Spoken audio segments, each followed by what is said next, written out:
Hello मेरी YouTube की family, आप सभी को राधे राधे, राम राम, आदाब, सत श्री अकाल। मैं आरती स्वागत करती हूँ आप सबका हमारे चैनल आरती लाइफ में। और आज हम आप लोगों को बहुत ही अच्छी कहानी सुनाने वाले हैं, जिससे कि हमें बहुत ही अच्छी प्रेरणा मिलने वाली है कि हम अपने जीवन में किस प्रकार से खुश रह सकते हैं।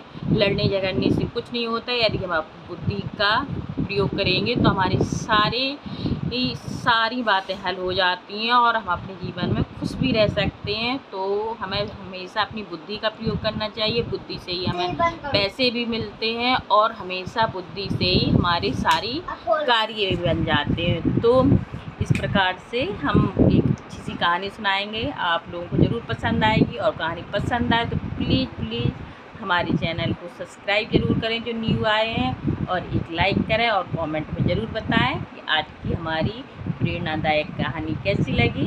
तो चलो स्टार्ट करते हैं।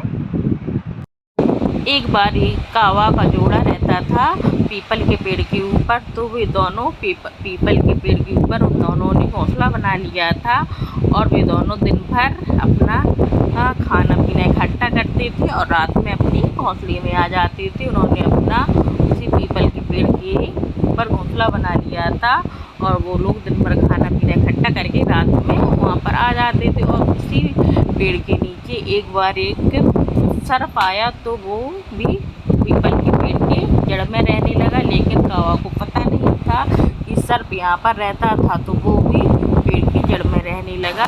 लेकिन कौवा को पता नहीं था कि सर्प भी यहाँ पर रहने लगा। और कौवा के एक दिन बच्चे पैदा हुए, तो 4-5 उसने अंडे दिए। लेकिन वो उनकी बहुत ही खुश हुए और उनकी देखरेख करने लगे। लेकिन उन्हें बाहर भी जाना पड़ता है खाने के इंतज़ाम के लिए। तो वो एक दिन अपना खाना पीना इकट्ठा करने के लिए चले गए और वहाँ पर अपने बच्चों को घोंसले में ही रखकर अंडे छोड़कर चले गए। वे सोच रहे थे कि कब हमारे बच्चे बड़े होंगे, कब हम उन्हें देखेंगे। लेकिन उन्हें खाना पीना इकट्ठा करने के लिए उन्हें जाना पड़ा और सर्प ने उन्हें देख लिया कि जब दोनों चले गए तो उसने वो अंडे उठाकर खा लिए। और जब कौवा वहाँ से लौटा तो देखा कि उसके बच्चे ही नहीं थे। तो वे लोग बहुत ही ज़्यादा रोने लगे और सोचने लगे कि हमारे अंडे किसने खा लिए, कौन रहता है। लेकिन उन लोगों को क्या करें, कुछ पता ही नहीं चल रहा था। तो बस वे दोनों वापस आए और बहुत ही ज़्यादा दुखी हुए, क्योंकि उसके अंडे उस सर्प ने खा लिए। कुछ दिन बाद उसने फिर से अंडे दिए कौवा ने। तो फिर कौवा के जोड़ी ने फिर से अंडे दिए। तो वो उसकी देखरेख करने लगे और सोचने लगे कि फिर कोई ना खा जाए। तो वह दूर है इंतज़ाम करने के लिए चले गए कि चलो हम खाना ले आएँ। लेकिन उन्होंने खाना लेने नहीं गए थे, सिर्फ ये देख रहे थे कि हमारे बच्चों को कौन खाता है। तो वो देखकर दूसरी तरफ छिप गए और देखने लगे कि हमारे बच्चों को कौन उठा ले जाता। तो देखा कि एक सर्प आया और उस अंडे को खा गया। तो वो बहुत ही ज़्यादा दुखी हुए और सोचने लगे कि हमारे दोनों बार अंडे इस सर्प ने खा लिए, आज हमारे बच्चे कितने बड़े हो जाते और कितना अच्छा लगता। तो बहुत ही दुखी हुए और रोने लगे और सोचने लगी कि अब क्या करें, उस सर्प को कैसे भगाएं, समझ में ही नहीं आ रहा था। तो लोगों ने एक चीज़ सोची कि उन्होंने सोचा कि अब हम क्या करें। तो फिर वे लोग बहुत दुखी थे और वहाँ से चल दिए। और रास्ते में उन्हें अपना एक दोस्त मिला गीदड़। तो वह उससे बातें करने लगा और कहने लगा कि यहाँ पर एक सर्प रहता है जो हमारे बच्चों को खा जाता है, अब हम क्या करें, कुछ समझ में नहीं आ रहा है। तब उसे गीदड़ ने बताया कि यहाँ पर एक रानी आती है एक नदी के पास, और रोज़ डेली स्नान करने के लिए आती है और उसके बाहर सेवक खड़े रहते हैं और वो बराबर हीरे का हार पहनी रहती है।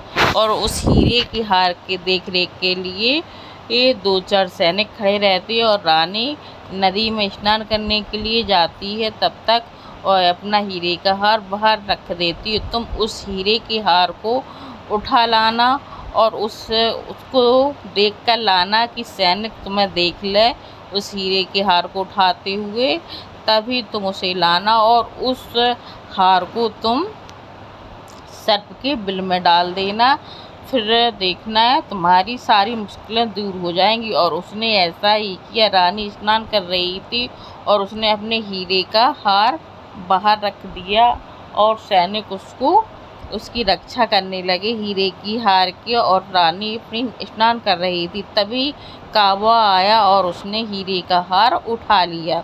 और उसने ऐसे उठाया कि उसे सब लोग देख सकें। तो उसने हीरे का हार उठाया और उसे उड़ते हुए चला गया। तो सैनिक भी उसके पीछे पीछे जाने लगे और देखने लगे कि यह कहाँ ले जाएगा। लेकिन कौवा बराबर चलता गया और उसने हीरे के हार को सर्प के बिल में डाल दिया। और जब वो देख रहा था कि सर्प के बिल में जैसे ही उसने हीरे के हार को डाला, सैनिक उसके पीछे पीछे जा रहे थे कि यह हीरे का हार कहाँ ले जा रहा है। और उसने हीरे के हार को सर्प के बिल में डाल दिया और सैनिक भी उसके पीछे पीछे आए और देखा कि लो, इसने हीरे के हार को इस प्रकार डाल दिया और कौवा उड़ गया। उसने देखा, सैनिक ने जब उस बिल में देखा कि सर्प बैठा है, तो उसने सर्प को पहले मार दिया। सैनिकों ने सर्प को मार दिया और हीरे के हार को उठाकर रानी के पास ले आया। तो इस कहानी से हमें यही शिक्षा मिलती है कि हमें लड़ाई झगड़े से तो कुछ नहीं मिलेगा। और यदि आप लोगों के पास बुद्धि हो तो उससे आपको धन भी प्राप्ति होती है और हर मुश्किल का हल भी मिल जाता है। फिर से कौवा के जोड़े ने बच्चों को जन्म दिया और उनके बच्चे बड़े हुए और वो दोनों बहुत ही खुशी खुशी बरगद के पेड़ के ऊपर रहने लगे। उनके बच्चे भी बड़े हो गए और बहुत ही खुश हुए। तो इससे हमें यही शिक्षा मिलती है कि हमें कभी भी लड़ाई झगड़ा या फिर बातों में नहीं आना चाहिए। सिर्फ हमें अपनी बुद्धि का प्रयोग, यदि हम बुद्धि लगाते हैं तो हमारी सारी मुश्किलें दूर हो जाती हैं। यदि आपको हमारी कहानी अच्छी लगे तो हमें ज़रूर सब्सक्राइब करें। Thank for watching my video. Thank you.